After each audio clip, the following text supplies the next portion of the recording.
What's up, PMC Aquatics and Exotics fam? Guess where we're going today? We're going into your local PetSmart. Alright, let's do this. So, let's go check out the PetSmart going in. Alright. Got some nice Nate and Jeremiah enclosures. Beautiful. Got some cool, more Nate and Jeremiah stuff. Here we've got some more Nate and Jeremiah by Nate and Jeremiah. Check out the beta fish section. Very nice, right? I mean, cups are a little small, but that's the best way to sell them. Pardon me. Oh, sorry. Yeah. Over here, looks like they're out of betas. They got the nice. Here's the filter section. I mean, holy cow! Look at all these filters. Crazy. Got sponges and biomedia. Over here, they got plastic plants. Amazing selection. This is definitely gonna look amazing in the reef tank I'm setting up. Oh, sorry. Secret. I just spilled the beans. I'm setting up a reef tank apparently, guys. Up next, we've got the saltwater section. Got some nice south-based rock, marine pellets, calcium, metal fix, algae fix, all the stress coat and stuff. Some nice mini fluval marine aquariums, a protein skimmer, I'm guessing. Got a nice fluval jet to help with water circulation, salt water. Down here we got some saltwater buckets full of salt, technically. Over here we've got some nice, beautiful small piece of Mopani wood. Crazy stuff here, amazing quality. Next up we've got some aqua coral wood. Got some aqua coral wood right here. Very nice, very nice. Got some Carib Sea mountain stone. Got some dragon stone. Got some nice sparkly galaxy glitter rock. Don't know if this is safe for an aquarium, but we'll find out. I guess someone will find out. Next up, we've got some nice sparkly rock. Again, I am not entirely certain of its safety for an aquarium, but up here, we've got a beautiful giant piece of Mopani wood. Beautiful, huge piece. Got your canister filters here. Canister filters and sponges for them. Up here, we've got all the bulbs and stuff for your reptiles. Got a mercury vapor bulb. Got some more of those. Some solar glows. Some basking spot bulbs. Got some nocturnal infrared heat lamp. Very nice. Got some halogen heat lamps. Got some daylight blue bulbs. Very nice. Got a big dome lamp right there. Got these cool misters. You guys think I should get one of these? Because they're pretty awesome. Big, and they have a nice pump. Got some calcium stuff for your larger reptiles. Some nice heating mats. You want to get a thermostat for these though, guys, because remember, thermostats are key. If your heating mat gets too hot, it can hurt your reptiles and your amphibians or inverts, whatever you have in there. These things here, guys, don't buy these cheap temperature gauges. They can be very, very harmful because they don't give an accurate reading.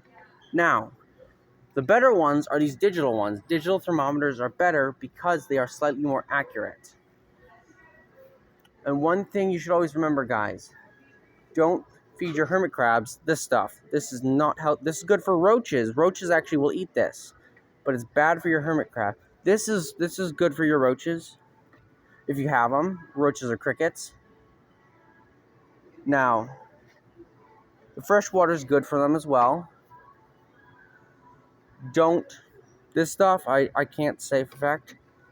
Next up, we've got calcium sand. You want to be careful when using calcium sand. Some animals can get impaction from it because they are likely to lick it if they have poor supplementation. Right here, we've got a creature habitat. This is going to be the next thing I'm going to buy next to the saltwater aquarium. Stay tuned for that video. Up next, we've got the creature's low den, the hermit crab enclosure. Good for a small hermit crab. It's got all the things you need. Don't use the food though. Water dish is good. You need a bigger water dish because they need to fully submerge themselves. Next, we've got some nice shells. These shells, don't buy these shells because they can actually hurt your hermit crab. Also, be careful when buying the shiny ones because some of them have a acrylic coating or a epoxy resin coating that can be harmful to your hermit crabs. Cocoa bedding is fine. Coconut so is fine. Creatures, this stuff, be careful. It's good, but make sure you keep it a little bit dry or else it will grow mold. Up next, Creatures Dome Lamp. Very nice. This is actually pretty good. These bulbs are pretty good. I would recommend having multiple of these for your creatures den because they don't have a wide surface area. But Creatures Log Cave, perfect for like your roaches. Creatures Bark got excellent reviews on them, amazing quality. Thrive Heating Mat, pretty good. Doesn't get too hot, so this one you might not need a thermostat on. I would just be careful because you should have a thermostat just in case. But this one, in my experience, is very safe for your reptiles and your inverts. Next up, we've got the turtle section. Yeah, I know, guys. Way too small for a turtle. Absolutely too small. Way too small. Maybe like a musk turtle. You could put a musk turtle in these. Perfectly fine to put a musk turtle in these. This would be great for a musk turtle. Great food for musk turtles. But remember, when you're feeding your animals, don't just feed them prepared diet. Try to feed them a little bit more of a balanced diet using like shrimp or snails or other foods. Because if you just prepared diet, they're not getting the natural balance they get in the wild. Now, don't get me wrong, prepared diet's amazing. You can do that. It does work. But in my opinion, you should feed a more mixed turtle diet. Next up here, we've got some plastic plants for your enclosure. These are okay, but I would be careful because your turtles might try to eat them. Just a warning. Next up, we've got some heat emitters, great for aquariums. I would recommend getting one of these that has a thermometer so you can tell which temperature it's set to. That way, you don't hurt your fish or your inverts. These, I haven't tested these, but I've had some mixed experiences with these little guys. So I'd be very careful. Right here, we've got some more prepared diet, perfect for your bearded dragons. They got some dandelion seeds. Actually, dandelions and grass are very good for turtles, tortoises, and some turtles that will eat vegetation. But these are great for your tortoises, your bearded dragons. They'll munch on these, and they're very good for them. And not only is this good for this, but also iguanas will eat dandelion greens, and that's super good for their digestion. We have dried veggie mix. I'd be careful with this because when it dries out, it does have a less nutritional value than fresh greens. So you can use this, but make sure you supplement with fresh vegetables too. Right next, we've got some nice feeder mealworms right here. Nice fresh crickets, some nice fresh dubia roaches. Now, I personally keep dubias as pets, but they are great feeders. There's no doubt about that. This stuff, pretty good. It actually makes a good substrate barrier. Well, not a substrate barrier, but like an area because it holds moisture, but you can allow it to dry out a little bit, and it also provides great climbing area for your isopods and your springtails, little crevices and stuff for the babies to hide in. Dried mealworms are great food for inverts. Like, well, not tarantulas, but like your roaches, they'll eat these. They provide a good source of calcium for them. Calcium and fiber. Up next, we've got the amazing plant selection. They're a little sold out right now, but they're beautiful selection. This is one of my favorite places to come just because the plants are so vibrant and beautiful. We've got some nice Malayan red plant. Got some white ribbon, beautiful plant. I mean, look at this. Just stunning coloration. Next up, we got your larger plants. Beautiful, just amazing quality. They have no snails, so you don't have to worry about pest snails. Amazing closure for your shrimp, if Maine ever made shrimp legal, which they don't, sadly. And we've got some nice substrate, which is really good for freshwater shrimp because they like it a little bit harder water, but they also don't want it too hard or too acidic because shrimp are very delicate creatures. Up next, we've got got the fish section where they have some food and decor for the freshwater. Got cichlid gold, really good pellet brand if you want to feed your cichlids that. These algae wafers, amazing quality, these things right here. Brine shrimp, I haven't fed the dried brine shrimp yet, but I can say from other people's experience, friends of mine, that this stuff is really good for your fish. Next, we've got some more cichlid pellets, super colored. It's meant to increase the color of your cichlids. And over here, we've got a freshwater aquarium test kit. Always have an aquarium test kit on hand, just in case something goes wrong, and you can try to figure out what goes wrong. The test kit will help you figure out ammonia, nitrate, nitrites, and a wide range of pH levels. These rocks here, these are okay for an aquarium. These are okay. This is okay. These you might want to rinse first. These, no. Don't put these ones here in your aquarium. These actually can be harmful in some cases, especially these. These have jagged edges. They can hurt your fish. These, don't do that. The paint coat comes off. It says non-toxic, but you got to be careful with these kind of things. Black rocks, non-toxic. These are fine. These are fine. This is fine. This is fine. This is fine. This is fine. That's not fine. Next up, we've got the beautiful decor selection. I really like this. Plenty of places for small fish to hide and dart from. Might want it a little bit bigger so they don't get stuck. Next up, we've got this beautiful, amazing dragon. Great decor. I know some people don't like fake decor, but I think it looks nice. And what did you guys think? Do you guys think I should do a Buddha head aquarium? I mean, how cool would that look in the center of an aquarium with loaded with plants? Leave a message if you want me to do that. Up next, we've got an amazing skull. I actually have one of these in my terrarium with my brown and old, Francesca. By the way, if you didn't know, my brown and old's name is Francesca. Up next, we've got some more stuff. Beautiful coral. The reef tank, besides adding live rock, I am going to add one of these just because it's cool. They're only like $7.99. They're beautiful. Why not? I mean, no, I know people diss on fake decor, but hey, it's amazing. And you should always try to do what makes you happy. That's what I say. Do what makes you happy as long as you're not breaking a law. Next up, we've got some amazing fake rock. This is perfect because it's got a nice cave, plenty of structure, great for beneficial bacteria cover. Same with this. Beautiful, beautiful, excellent. I actually had one of these, but it broke. But these are amazing. Great for an aquarium. I would just make sure you have this part down or seal it with something. These little holes here, because fish can get stuck in them, and it's not good. This, perfect for an aquarium. Safe. Got a nice tunnel. Amazing log here. Great if you're having a smaller enclosure. Up next, we've got the amazing aquariums. We've got a $34.99 one here. This is actually what's going to be for the saltwater aquarium. It's going to be a mini saltwater aquarium, and this is the one. So, if you guys like it, cool. Up next, we've got some more of these. Got a 360 view. I like this one because the filter works amazing.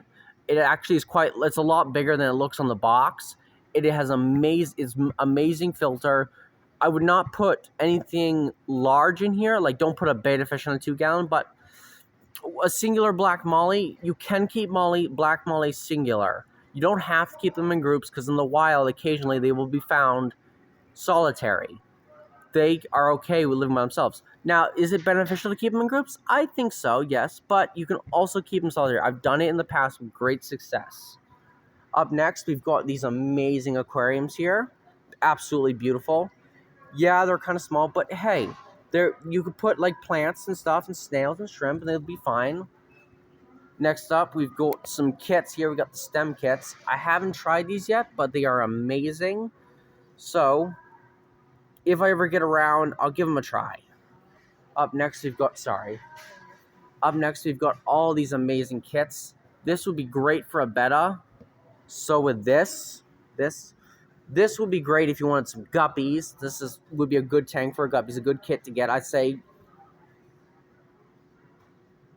25% deal. Dang, that would be great. That would be great for some pearl, honey, snakeskin, or golden gouramis, smaller gouramis. This would be great. This large tank here, this very big tank here.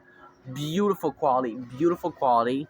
It would be amazing for, let's say, an angelfish. Have a pair of angelfish in here with some tetras so you can make an Amazon aquarium. That'd be a cool idea. Up here, we've got the 5.5 gallons, very good size, beautiful.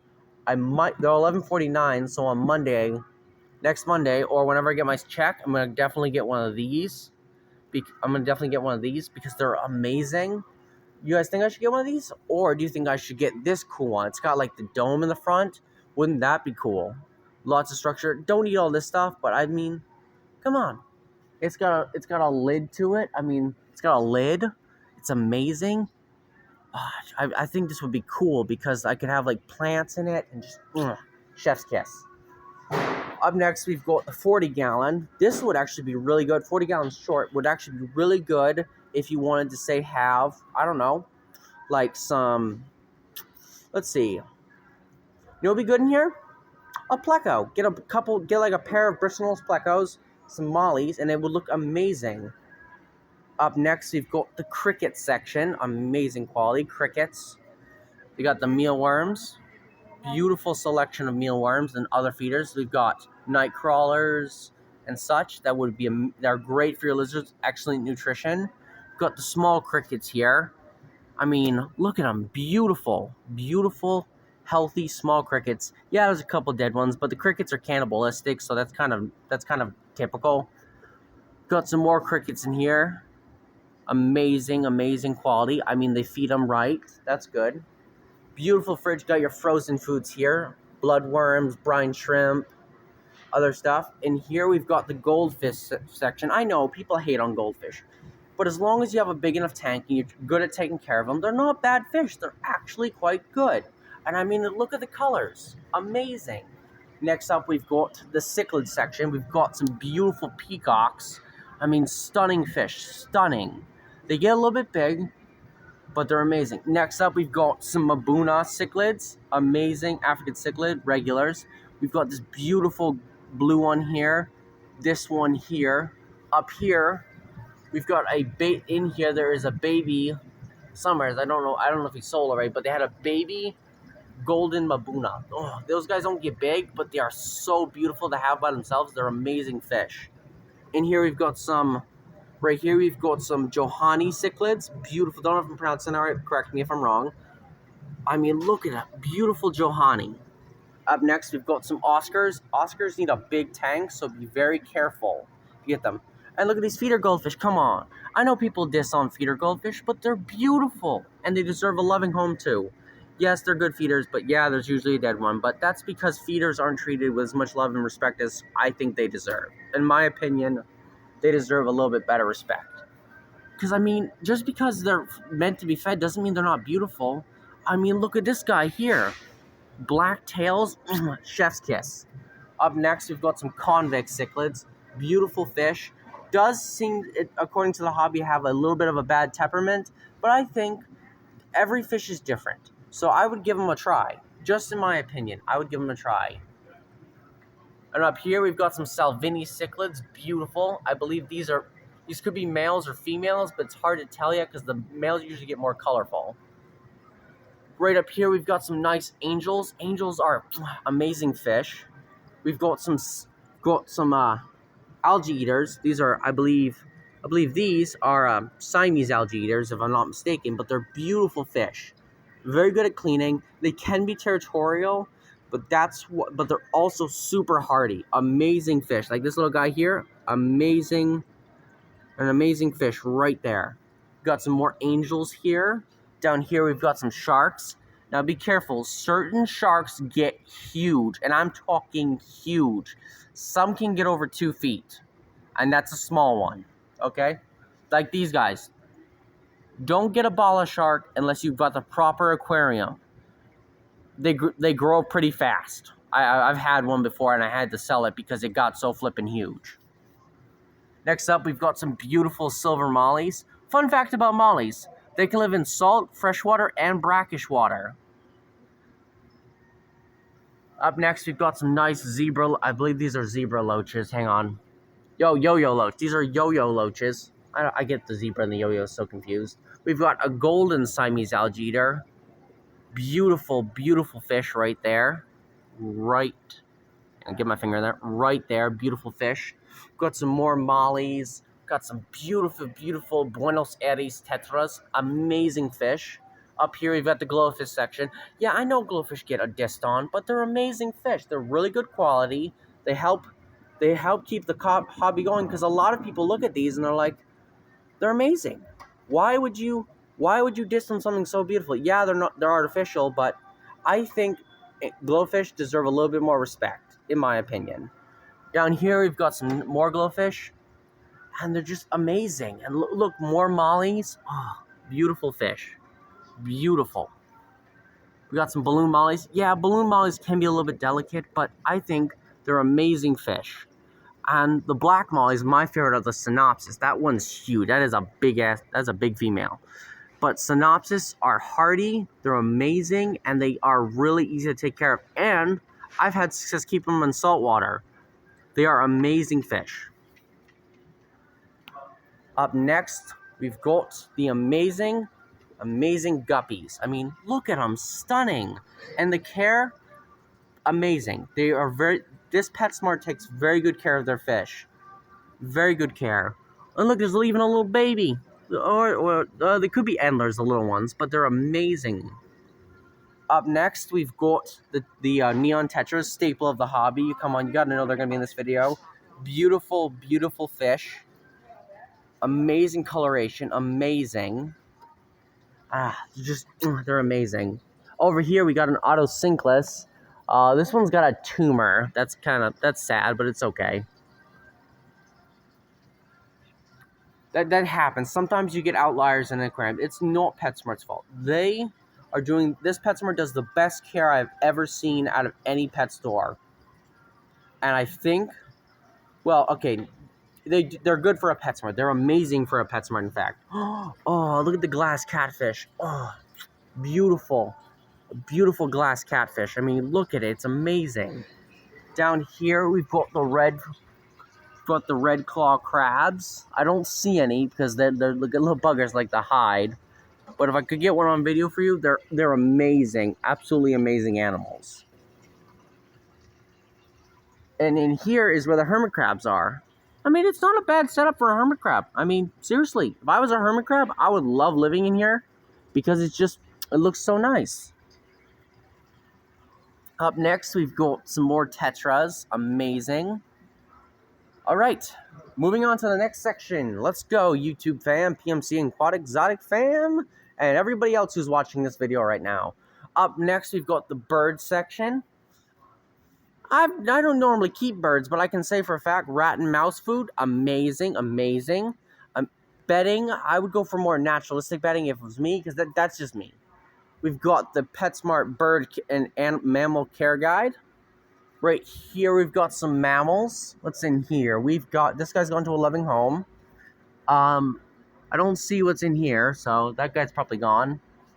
Come on, I gotta give you guys something. Okay, let's see. See if there's any around here. Oh, we all love the guinea pigs, guys. I mean, come on. They're cute little things. Which is weird, because in South America, fun fact, they actually eat them for lunch. They are served as a dish in most schools. In some South American schools. Really weird. But, okay. Up next, we've got... nothing in here. These are all gone. Okay. On to the birds. Wow. Look at this bird. Stunning. Stunning animal. Beautiful, beautiful coloration. Looking a little drab, probably because it just molted. Or it could be having a calcium deficiency. But, other than that, it's a beautiful bird. All you bird people out there, let me know if it's healthy or not. Up next, we've got some, you know they're a staple. Blue parakeets. I mean, come on. Gorgeous birds. I mean, who hasn't seen a blue parakeet in someone's house? I mean, they're flipping amazing. Yeah, they don't live as long as some other birds, but they're gorgeous. And look at these guys. Beautiful green parakeet. These are more what you see in the wild, actually. These guys I've seen in the wild. In some part when I've gone on trips. Over here, we don't got anything else. These have all gone to a loving home. That's good. Right here, reptile section. Amazing terrariums. Do not put a bearded drag. Okay, sandboa, fine. Sandboa would be fine in here. A 20-gallon, you can keep a sandboa in. Do not put a okay, it even says ideal for juvenile bearded dragons. I wouldn't go this small for a juvenile. Maybe a baby. A baby, yes. Juvenile, I get a little bit bigger. This here, do not put an adult bearded dragon here. Leopard gecko, yes. Tortoise, no. Uromastic sambo, yes. Rosy boa, maybe. This one here, this bigger one here, I still wouldn't keep a Uromastics in this. Up next, we've got the bearded dragon. Yeah, don't put a bearded dragon in here. It will be cramped. Be very careful. Very careful. Up here, we got the 40-gallon. Still wouldn't keep a bearded dragon in here, but you could keep a leopard gecko and a sambo. Sambo is kind of just burrow in the sand. Oh, beautiful. Know what this would be great for? An anole colony. Have a beautiful collection of anoles in this thing, and it's round, so you could literally place it on a table and walk around it like a little centerpiece in your room. Right here, beautiful enclosure. I've actually have this. This is my 30-gallon enclosure right here. I keep my brown anole in it. Beautiful animal. Beautiful. Up next, we've got some more enclosures. This is the enclosure that I keep my dubia roach in. A dubia roach's name, by the way, is her name's Mary, after Bloody Mary, obviously, the horror figure. Anyways, I'm actually going to be upgrading Bloody Mary to one of these. This right here, I'm going to upgrade her to this. Up next, we've got, beautiful pieces of Mopani wood. This one will probably be the piece. This piece here, if it's still here, will probably be the piece that's going in Bloody Mary's enclosure, because it's got plenty of crevices for her to hide in. Gonna definitely add to like the corners. We're gonna add some sphagnum moss. This plant here, this big beautiful plant. I might get a larger enclosure and add this to the. I'm gonna add this to the 30-gallon. I mean, beautiful plant, perfect for the enclosure, perfect vining, plenty of cover. A suction cup plant like this. There's this one here that's got a suction cup on it. Stick that to the glass. Amazing. And then for the other enclosure for Mopani, I'm gonna get this for a water dish for the dubia roach enclosure. But yeah, this piece here, perfect for the dubia roach enclosure. Perfect. Up next for the dubia roach enclosure, we're gonna get the excavator kit. Might get the excavator kit. Oh, beautiful tunnel right here. Beautiful. Cocoa husk. Don't want to get that, but I do want to get a smaller bag of the, the mix. The little bag of mix. Hang on, I'll show you what I mean. Right up next, oh, beautiful tree. This would be amazing for the anole enclosure, but I like it more terrestrial because brown anoles, fun fact, actually are mostly terrestrial. And they do need a slight amount of UVB, but they don't need as much as green anoles, I can tell you that. Up next, so the thing I'm gonna get for the dubia roach enclosure, gonna get some of this creature soil. Amazing stuff. Just don't get it too wet because it does have a tendency to mold if it gets too wet for too long with not enough ventilation. This actually might be a better food bowl, but I like the rock work. It looks a little bit more natural. It's chef's kiss. I'm also gonna get some cork bark for the enclosure. Just provides a little bit of hide, more places for them to go. Gonna add one of these. And I'm going to be getting this, and in here, I'm thinking I might put some Florida bark scorpions in here. I think they would look amazing, especially if I stacked these little log pieces, just made a little stack of them. Plenty of places for them to climb in. It would look amazing. Up next, we've got the low thing. This here, I might put a desert scorpion in. I don't know what kind of species I'm going to get yet, but anyways, that's the tour of PetSmart. Before we end, I'm going to show you guys the food. I already saw this earlier, but yeah, excellent selection of animal food. Beautiful. Now, if you like this video, like and subscribe. See you later.